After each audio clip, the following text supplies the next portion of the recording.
সালাম বললেন, ও মূসা, তোমার যেহেতু থাকার জায়গা নাই, খাওয়ার জায়গা নাই, আমি তাহলে তোমাকে থাকা খাওয়ার ব্যবস্থা করে দেব যদি তুমি আমার শর্ত মানো।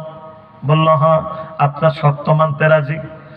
তোমার শর্ত হলো আমার মেয়েকে বিবাহ করতে হবে, তবে এই বিবাহ তোমাকে আমি আজকে কালকে তোমাকে আমার মেয়ের জামাই বানাবো না। ও মূসা, তোমাকে যদি মেয়ের জামাই বানাইতে হয় তাহলে তোমাকে 10 বছর পরীক্ষা দিতে হবে। কয় বছর? 10 বছর। যুবক ভাইরা খেয়াল করবেন, মূসা আলাইহিস সালামের মেজাজ গরম ছিল, কথার আগে হাত চলতো।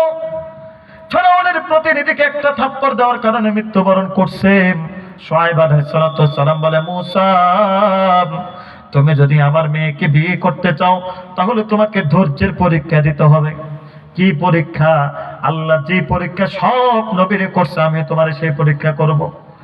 এবার বলল, কি পরীক্ষা বলেন?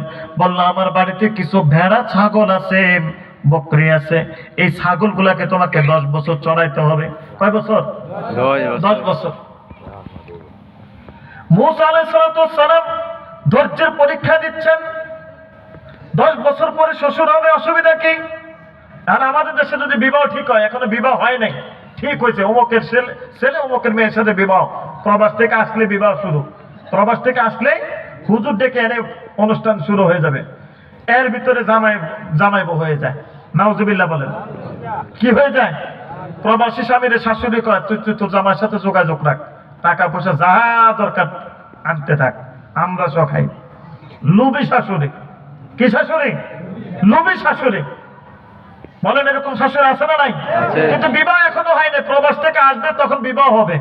এখন কথাবার্তা পাক্কা হয়েছে, তো কথাবার্তা পাক্কা হয়েছে, জামাই নতুন দুলা নতুন দুলহানের, এখনো বিবাহ হয়নি, ইমো নাম্বার আদান প্রদান হয়ে গেছে। কথা বলেন, এরকম আছে না নাই? এটা হারাম। এটা কি? মূসা আলাইহিস সালাম 10 বছর ছাগল চড়াইছে। শুআয়ব আলাইহিস সালাম শর্ত দিয়েছে, তুমি আমার মেয়েকে কোনোদিন আর দেখতে পারবা না, নিষেধ। যেই দিন তোমার কাছে আমার মেয়ে তুলে দেবো সেই দিন তুমি আমার মেয়ের সাথে কথা বলবা। আর আমরা বিবাহ ঠিক করার পরে কথা শুরু, যেই দিনে হয় কবুল হক। এটা হয় কিসের কারণে জানেন? নারীর কারণে। কিসের কারণে? আজকের মাহফিল তো নারীদের দেখতেছে, ঠিক কিনা? শুনতেছে, তাই না? তাহলে নারীদের বলে দে, নারীদের 3টা গুণ থাকলে জান্নাত সহজ। কয়টা গুণ? 3টা গুণ। আল্লাহ বলেন, ফাসসালিহাতু কানিতাতুন হাফিজাতুল লিল গায়বি বিমা হাফিজাল্লাহ। নারীদের 3টা গুণ থাকলে নারীরা জান্নাতের যে কোনো দরজা দিয়ে প্রবেশ করতে পারবে। ফাসসালিহাত, সালেহান নারী যারা হবে, সালেহান নারী কারা? পর্দাশীল হয় যারা। সালেহান নারী কারা? নামাজ পড়ে যারা। সালেহান নারী কারা? কোরআন পড়ে যারা। সালেহান নারী কারা? জিকির করে যারা। সালেহান নারী কারা? বেগানা পুরুষ দেখে নিজেদের চেহারাকে বাঁচায় যারা। 1 নম্বর গুণ সালেহান নারী। 2 নম্বর গুণ হচ্ছে কনিতা, স্বামীর শুকরগুজার নারী।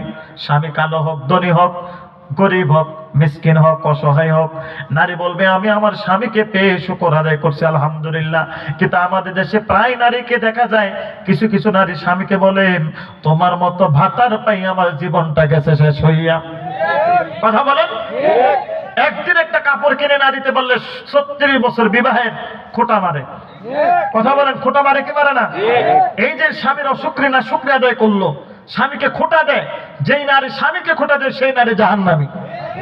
এজন্য আল্লাহর গুণ বলছেন 2টা। কয়টা? কনিতা, স্বামীর শুকরগুজারকারী।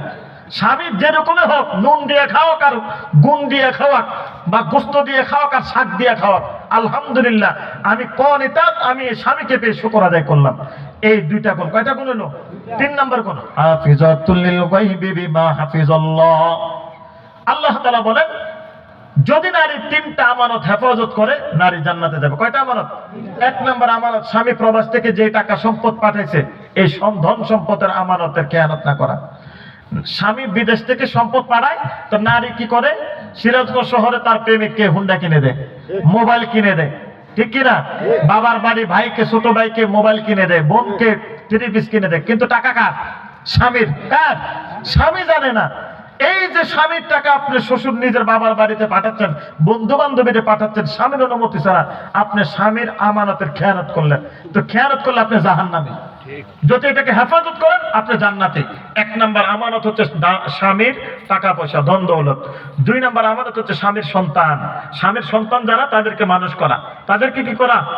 আমার এই যুবক ভাইরা, বাতহাড়িয়া বিলগুদগাতি যুব সমাজের প্রত্যেকটা মা আমানতের খেয়ানত করার না করার কারণে আজকে তাদের ঘরে এমন সুন্দর সুন্দর যুব সমাজ তৈরি হয়েছে, যে যুবকরা আজকের মাহফিল দিয়েছে, ঠিক কিনা বলেন? তাহলে সন্তানদেরকে মানুষ করা নারীদের কাজ। কার কাজ? বাবাদের কাজ নয়, পুরুষের কাজ নয়, নারীদের কাজ। তিন নম্বর হচ্ছে হাফিজাতুল লিল গায়বি বিমা হাফিজাল্লাহর হেফাজত হচ্ছে আল্লাহ যে নারীদের যে ইজ্জত দিয়েছে স্বামীর জন্য, এটা স্বামীর জন্যই কি করা, হেফাজত করা, অন্য কোনো পুরুষকে না দেখানো।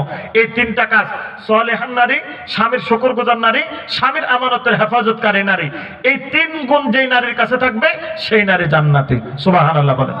আমরা